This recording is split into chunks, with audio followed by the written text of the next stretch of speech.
मूर्तिजापूर तालुक्यातील जांबा खुर्द गावामध्ये ग्रामपंचायतीच्या दुर्लक्षामुळे नाल्यांमध्ये मोठ्या प्रमाणात तुंबलेले पाणी आणि घाण साचल्याने गंभीर चित्र समोर आले आहे। गावातील अनेक भागातील नाल्यांची नियमित साफसफाई होत नसल्याने दुर्गंधी पसरली असून नागरिकांच्या आरोग्याचा प्रश्न ऐरणीवर आला आहे। साचलेल्या घाणीमुळे डासाचे प्रमाण वाढले असून साथीच्या आजारांचा धोका निर्माण झाला आहे। विशेषतः लहान मुले, वृद्ध आणि महिलांना यांचा मोठा त्रास सहन करावा लागत आहे। ग्रामपंचायतीकडून वारंवार तक्रारी करूनही कोणतीही ठोस कारवाई होत नसल्याचा आरोप ग्रामस्थांनी केला आहे। गावातील नागरिकांनी संताप व्यक्त करत सांगितले की पावसाळ्याच्या तोंडावरही प्रशासनाकडून कोणतीही उपाययोजना करण्यात आलेली नाही।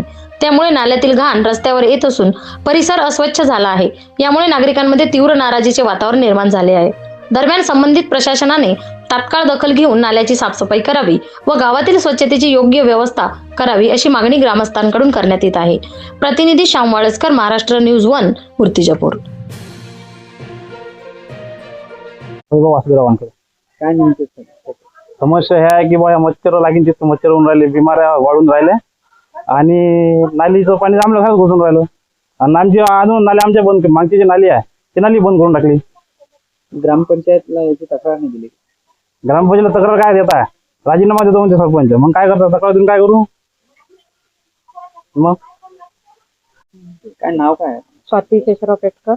काय समस्या नाही? त्या नालीची खूप समस्या आहे। घरामागून पाणी जाते, समोरून पाणी जाते।